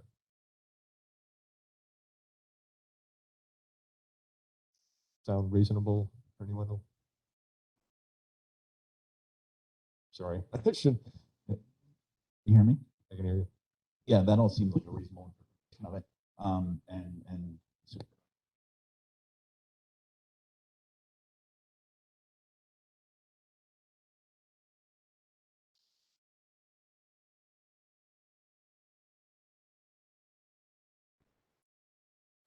where that authority lies with the board chair. So yes, this all appears to meet statutory requirements, and I will let you know if I have any objection to the wording. What are the checks and balances for the committee chair and the administrator when they make these appointments? Like, who gets to check that and say, no, I disagree with that, or I think you're gaining too much power here? You mean the county board chair and the administrator, Yeah. right? You said Yeah. committee chair. Okay. So what would the checks and balances what would the checks and balances be? Would that occur at the county board level? Because basically whoever's elected as the county board chair, wouldn't it almost have to happen? My understanding is it happens simultaneously. You elect the county board chair under a slate of people. So I guess that's why I'm having a little hard time understanding how that first night would work, the organizational meeting, because, you might have said, well, I'm gonna support John for county board chair and not Jill because, He promised me something under the table. right, but then the committee on committees met and then I didn't get it. And so I guess I've kind of understood that how some other bodies do it is I'm supporting this chair and here's the slate. And I got to see it before I gave my vote. So that's kind of what I'm wondering. Kind of makes me, your checks and balances question makes me think about. I think that. I think you are both on kind of cueing in exactly the same thing I see, is that there's going to be more so of I think so-and-so can manage a meeting real well. They seem like they're have personal skills that kind of gel with folks. This direction is going to make things more political on what is your agenda and who are some like-minded people but at the same time, conversations we're having in finance and personnel is, I don't think that we have another session or another year to try to tease out on trying to keep everybody happy. I think we're at a point where we need to pick a leadership and a vision at a county chair level of somebody that says, these are some of the priorities I have. If you like these priorities, a majority vote means that things are going to starting to get postured that way. Well, it just makes me think that if someone's going to sign up to say that they want to be the chair or the vice chair, that there should be some sort of, there's so little information to make that decision on, in my experience, that it'd be nice if there was some sort of a form or something that those people had to fill out so you could see what their priorities were, because especially when you're new on the board, you have no idea, who these characters are, and you're just calling someone, and well, who are you support? I mean, it's be nice if there was some more. And I like where you're going with this survey format. An We example, just need to flesh it out a little more is maybe what I'm thinking at this point. I think outside of I think to kind of touch on what you're going with too is now when you're making this big decision at an organizational meeting on who's going to be that leadership role, kind of like we've done now with the county clerk position and with the treasurer, we've allowed folks to kind of stand up and say, what are you about? What's your platform? Where are your priorities in this session might be appropriate before we start making actions and seconds, folks, so that you do have an understanding on if this person is elected, do their priorities kind of match up what I think are priorities for the county. But they submitted resumes to us beforehand. We had something written for those appointed positions. So, Mr. Seep, I think you want to say something? So you're leaning in. On this question, it could be done in writing as well. They could write sort of a biography of what their goals are as a candidate, and it could be sent out to people ahead of time so that it would help them make a decision. The administrator could send that out and say, here are 2 candidates for county chair, and this is their resume and their statement of goals for the county, kind of like that. The other thing is you could have a set of questions that they could answer, somewhat like the media does when we have 2 candidates for county board. They ask them both to submit a written statement of in response to a number of questions that the news media presents them. I think that's a reasonable approach. They could get up and speak as well, but it's nice to see where they want to go in writing as well. You have a paper trail, and there should be enough intelligent questions there constructed so that members can make an intelligent and informed decision about them based upon their response to those questions. The questions should be pointed enough. And I think that's a good idea. And I applaud you for thinking about checks and balances and accountability and who you're going to vote for. I didn't get the understanding that candidate is coming with a specific slate of appointees under him. Is that the view that you have, Mr. Langberg? I would say that a change in this format facilitates that. Doesn't mean that it has to go that way. It doesn't mean that a lot of things change. You might elect a county board chair underneath the same design that you would arrive at the same committees parceled out in the same type of a thing. But I would say that changing to this format allows more for that. And again, to reference, like the ideas that are proposed here can be changed to, like the discussion pieces that we're having here today. It can be scrapped in its entirety. So the names that you have in these slots are tentative anyway. The current names that are in there are reflecting the current placements. And yes. they're subject to change by the chair. There could be for your standing committees, with the exceptions of the ones, of course, that we've identified that have a length of term associated with them, like a Parks Commission, one that is like a 7 years, and some of those other board of trustees. Yes. Others, while their names are there, they may not end up on that committee. Correct. Okay, let me just check in with Supervisor Cosgrove. Do you have any things you want to say about this? Because we probably should wrap this one up and move on to our next agenda item. But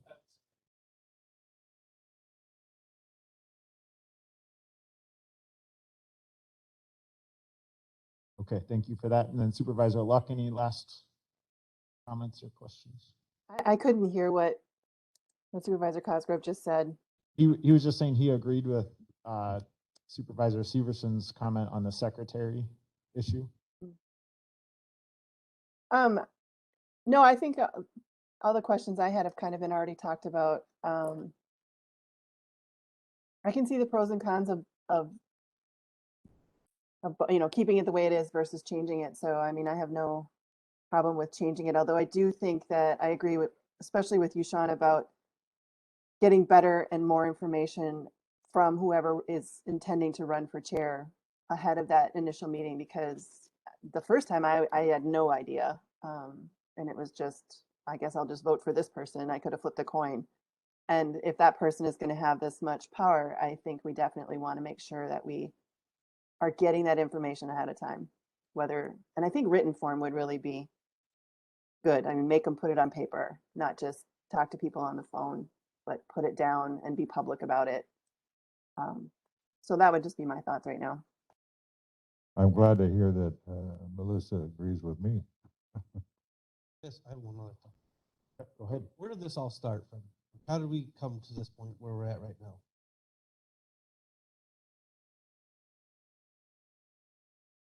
I can answer on my perspective. My perspective is kind of a finance-driven type of a piece here of understanding that we're going to pass a budget, presumably in October, that we know that we have balanced, but we know that we have it balanced without doing a whole lot of changing for future constraints that we're impacting.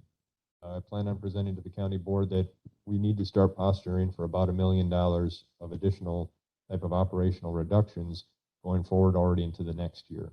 So different financial pieces on that of knowing that we have some expenditure things to sort out, to me, means that our county board meetings are going to get more and more uncomfortable, and we need to kind of get a focus in place on where is the direction that we're going to go, as we're not going to be able to appease in trying to meet all the service demands around the entire circle. So that's where it kind of sparked for me.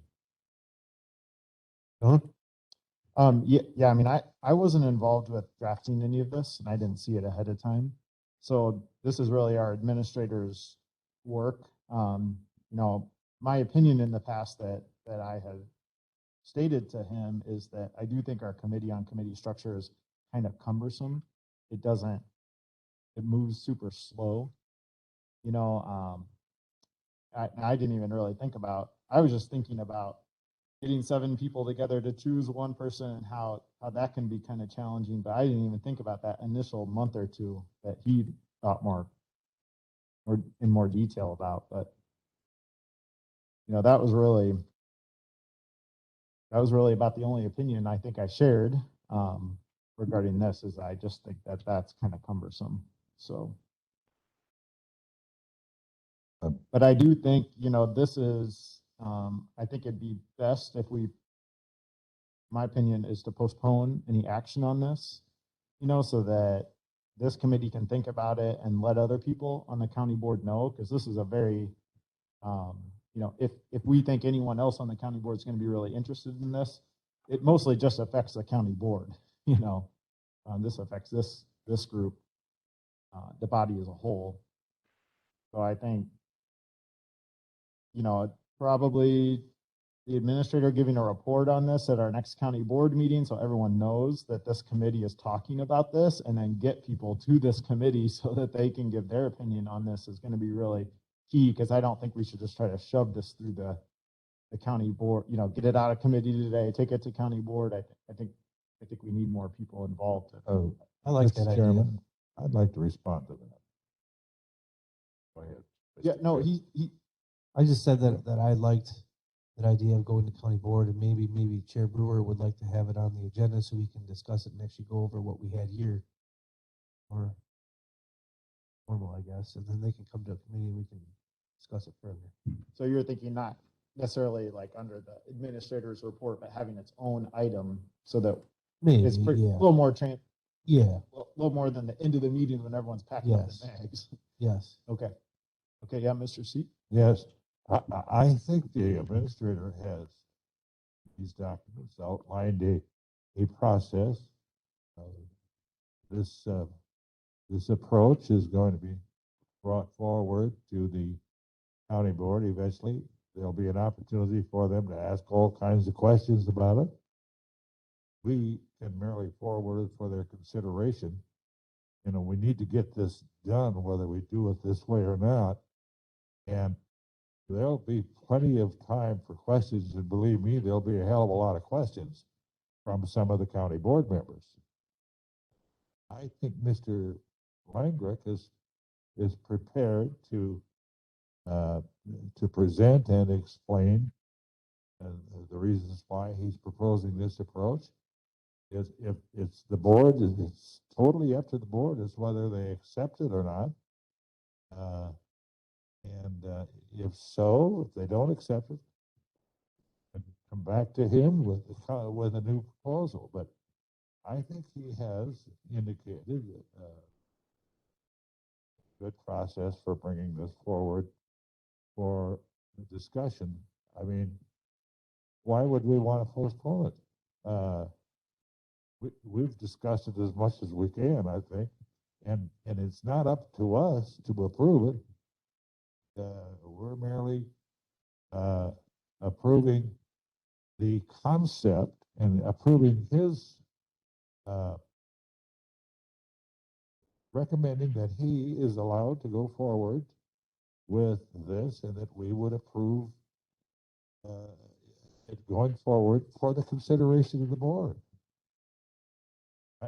This committee is not able to make a decision and impose it on the board. I mean, the board has the final authority to overturn our decision anyway. Well, I'd like to see it go forward. Okay, so is that a motion to, Nobody's made a motion yet. I move that Mr. Langrick's proposal be forwarded to the appropriate authority, whether it's personnel, finance, or whether it's directly to the board, for their further consideration. well, let's make your motion more specific. Choose one. I think, No, it's on the entire set of proposals. yeah, I think we're, 5 and 6. Yeah, I think that'd be Okay. fair. So, but could you be more specific, either finance and personnel or the county board, so we can debate this? Mr. Langrick, did you envision having this go forward to the board itself? Eventually arriving there, Supervisor Seep. The reason I'm bringing this to you my goal is to have this in place for the next session, Right. as we enter the next session in April. So it's being brought to you in October to what I saw as allowing committee work on it for the months of October, November, December, somewhere in that time frame. Then to bring December being the, don't have a county board in November, so December being the earliest to bring a recommendation to the county board. So I think that while the county board is the final authority on it, I still visualize this body as being in charge of the committee structure document, rules of the county board to make recommendations to change those two as your guys' business. And so I would recommend that we don't take action on it at this meeting today. If there's actions that you would like in specifying different information that you want brought back, or specified administrative actions that you would like taken in getting more information back, those may be appropriate, but I would not take a recommendation to recommend resolution today. Okay, I thought maybe some of the suggestion that we made today that you may consider to place into the document. I don't know that, but I think you're right that probably the committee should give it further consideration and further that they may want to ask for time on when it does eventually get to the county board for an informational meeting, informational agenda item that provides sufficient time for total exposition of what we're proposing or what is being proposed. And I guess I'm going to go ahead and make a motion that we do say this that we do recommend an agenda item at the next county board meeting to educate the entire county board about this draft proposal. I don't, go ahead. So I don't second it, but I asked for discussion. Okay, so a motion by myself and a second by Seat. So go ahead. I got the impression from Mr. Langrecht that he was affording us an opportunity to come back with suggested changes as a rules committee.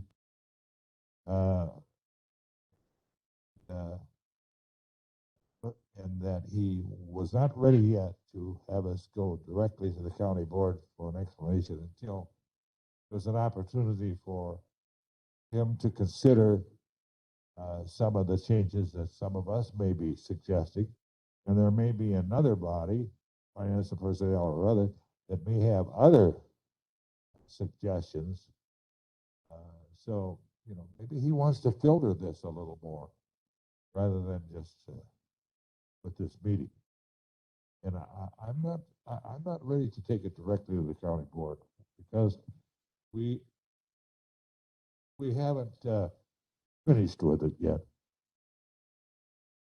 So, And Mr. Langrecht would like to massage it, I think, more. Yep, Mr. Severson, go ahead.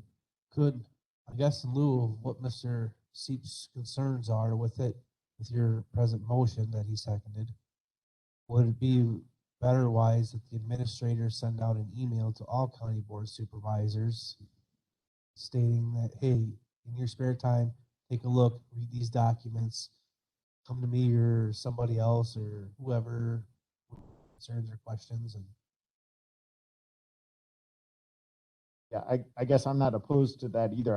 I wasn't intending that this committee would take this to the county board and say, hey, this is ready for you to vote up or down. I agree with that. I was More just of an thinking it more informational, just so that it doesn't get slipped in at the very end of a county board meeting, like take 10 minutes or so, walk people through it.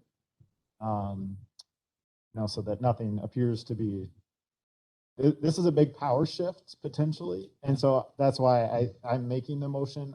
I'm in favor of it, obviously, because I want the whole county board to be educated. An email would be nice, but I think a county board meeting would be best because everyone's there and they're listening. Maybe you make that motion or amend it as it not being an actionable item. Is that Informational. something that can be legally done, or Yeah, just discussion on. just discussion only, no action? Yep, so I'm gonna take that as a motion to amend by you, that Okay. it's only be a discussion item at the county board, not an actionable item. I'll second that motion. Okay. So it's a motion by Severson and a second by Seep. So any discussion on the motion to amend? Okay, all those in favor, please say aye. Aye. Aye. Those say no. Okay, that motion to amend carries. So now we have an amended motion that this would go to the next county board meeting as its own agenda item, and it would be discussion only on an informational piece. So all those in favor of that amended motion, please say aye. Aye. Okay, so I haven't voted yet. no. Can I ask a question before I vote? Mr. Wendell, Vote can has I been ask a question? called. The vote has been called, so I think discussion is closed. So it's, I either vote or I don't, huh? All right, I vote in favor of it. Okay, so anyone opposed? Okay, that amended motion carries. And then I'd like to also make a motion to postpone any action on this until our November meeting. Okay, so a motion by myself, a second by Cosgrove. Any discussion on that motion to Yes. postpone? Yep, Mr. C.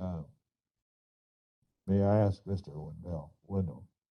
Oh, I don't think my question is germane to this motion, so. Okay, anyone else? I would just like to clarify something. You kind of touched on this, and maybe I didn't understand the question appropriately. While the wording in all of these changes remains the same, by the transitive property, the administrator Langrick would actually be making the appointments under actually now, but also under this rule change. So he can do so with the advice of the chair, the board chair, but statutorily, the power to actually do the appointment lies with him. It could be a fine distinction, and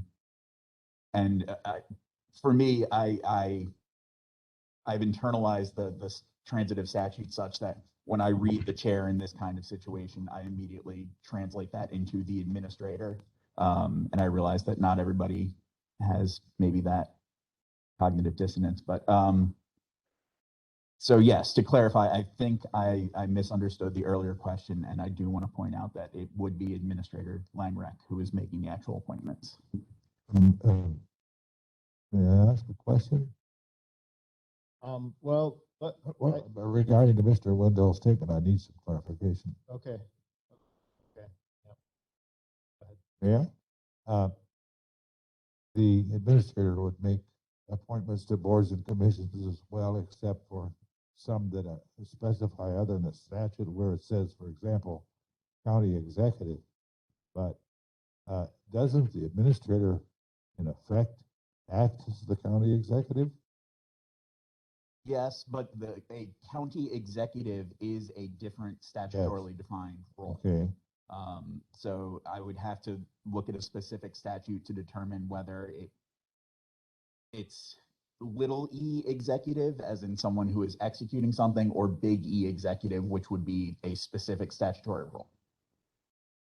Yes, all right. Thank you, Mr. Chair. I appreciate your managing my time, but I also appreciate the opportunity to ask questions. Of course. And I apologize if I created any confusion earlier. No, that's okay. I was just trying to stick to the motion to postpone, but I wasn't confused by earlier, so to me it seemed pretty clear, but I think Mr. Severson was following you, so it's good. Helps different people to help different people to bring that up. So any more discussion on the motion to postpone, any action on this, and any further action on this until November? Okay, all those in favor of the motion to postpone, please say aye. Aye. Aye. Okay, no one's opposed because I'm in favor as well. So thanks for the good discussion on that. And thanks for all this work that you put into it. I think when I heard he was working on this a week or two ago, it sounded like something we really needed, someone to really think through all these committees, boards, and commissions. We hadn't done that since we had an administrator. So really appreciate all the work that was put into this. Let's see here. Now I gotta close some documents to get back to the agenda. So that takes us to agenda item number 8, discussion and possible action regarding the ethics ordinance. I think given the time, I just want to give maybe a little few-minute overview of what I pulled together yesterday. And I'm hoping that maybe we can dive back into this in November, maybe at the beginning of the agenda. We had this on the agenda back in May and then last month as well. And I think Mr. Seat probably put it best when at the end of the conversation, because I rewatched it so I could try to remember what we had talked about. And he said, I feel like we're wandering around in the woods here with this ethics ordinance. And after spending several hours with it, I think he's right. I think we were wandering around. I think it's going to take at least a couple months to really study this enough as a committee to get to a place where we can recommend some changes to the county board if that's where we decide to go. What I did yesterday is I spent quite a bit of time with our ordinance as it exists today, our ethics ordinance, and then with the state statute on local ethics, code of ethics, and the boards that they can set up. And then I spent quite a bit of time with Crawford, Iowa, and Sauk counties ethics ordinances. And in this agenda item or in this cover sheet today, I went through basically, I think, all the things that state statute allows us to do. So there's been a little confusion about, for example, can we add public officials, which means county board supervisors, constitutional officers, the county administrator, can we add them to our ethics ordinance if state law already covers that? There's already a section of state law that does cover it. But it appears to me that there's a set of minimum requirements that the state statute has, and that we can add public officials to our ethics ordinance if we want additional things. So additional things like these different numbered items here. You can include immediate family of those people. You can include candidates for public office. So when someone's running for office in the ethics ordinance, you can require public officials, county employees, candidates for public office to file a statement of economic interests. And the state law defines what that is. You can allow the county clerk to omit candidates from ballots who fail to file that statement of economic interests. You can allow the county treasurer to withhold the payment of salaries or expenses from anyone, public official or employee, who fails to disclose their economic interests. So there's all these different steps that state law allows us to take in our own ethics ordinance. To me, it looks kind of like a menu. So that's kind of what I set out today in this document.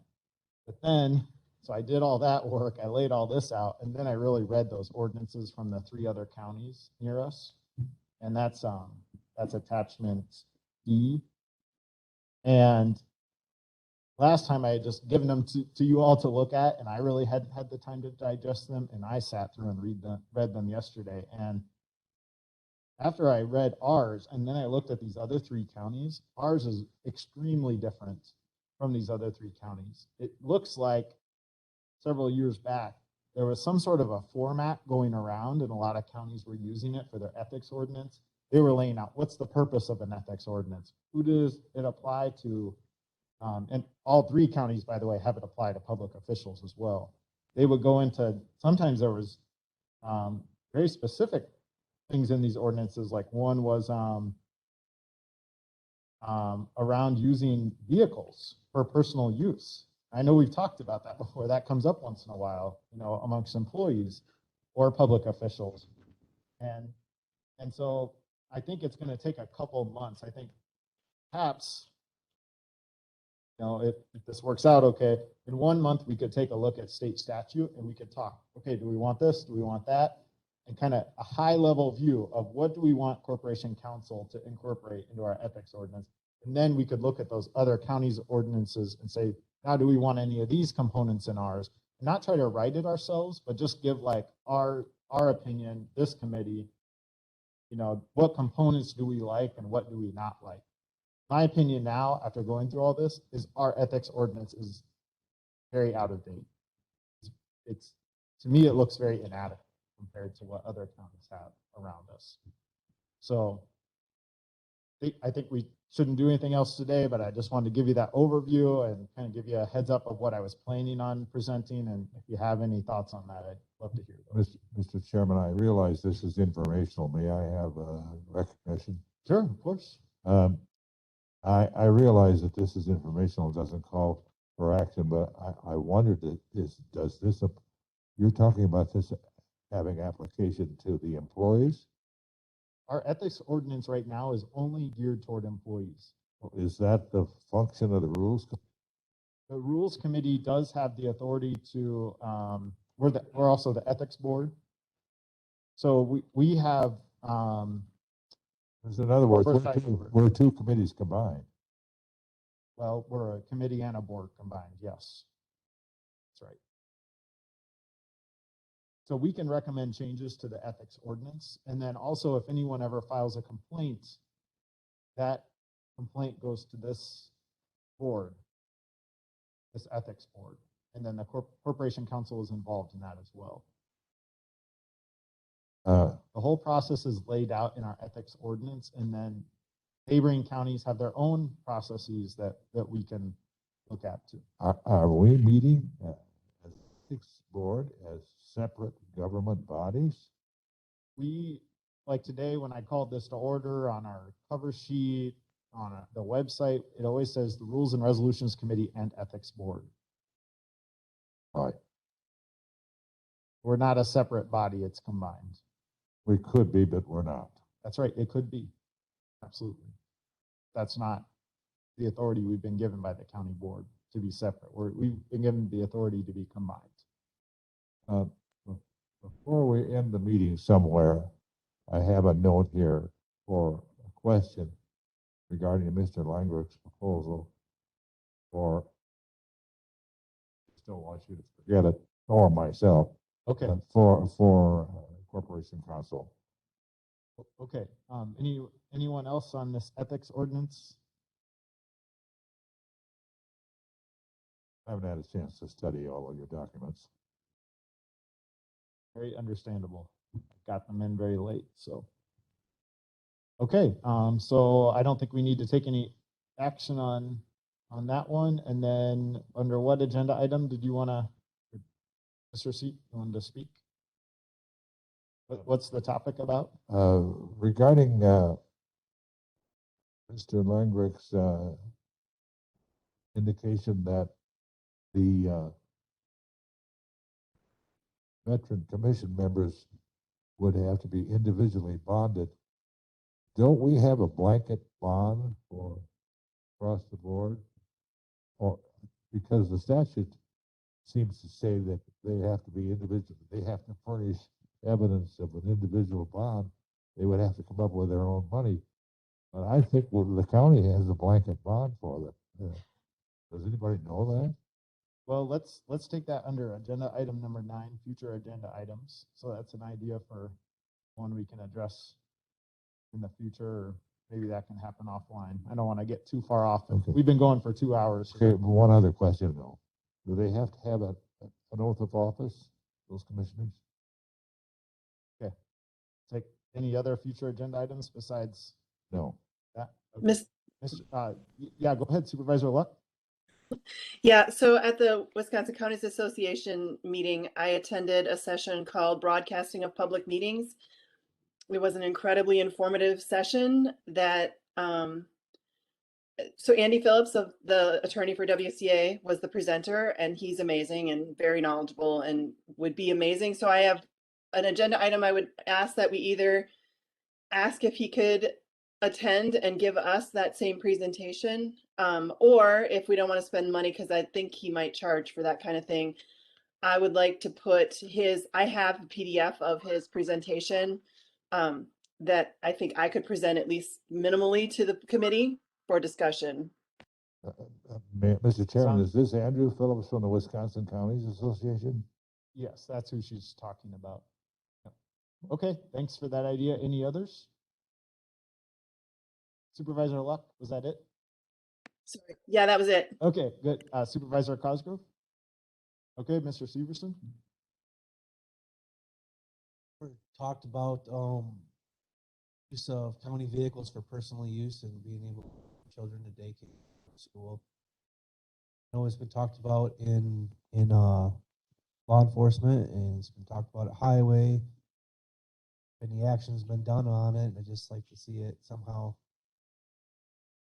further, and I think it would have to be a rule from maybe here that how it. Yep. Okay. Countywide, per se, not just department wide. Okay. The vehicle use of county vehicle use for personal purposes. Yeah. Yep, okay. Great, thank you for that. All right, so that takes us to adjournment. So I'm looking for a motion to adjourn to, is it Thursday, November 4th? That be our first calendar with me? Okay, yep. Yep, that's fine. I'm sure we'll have the virtual option. All right. I move to adjourn, or did somebody move? Nope, motion by I C. move to adjourn, and I congratulate Ms. Dahl for her new position. I think you're an excellent choice. Hey, it's nice to see Mr. Wenzel, Is there a second for as the well as the rest of you. second by Cosgrove? All those in favor of adjourning, please say aye. Hi. Hey, Aye. we're adjourned. Thanks, everybody.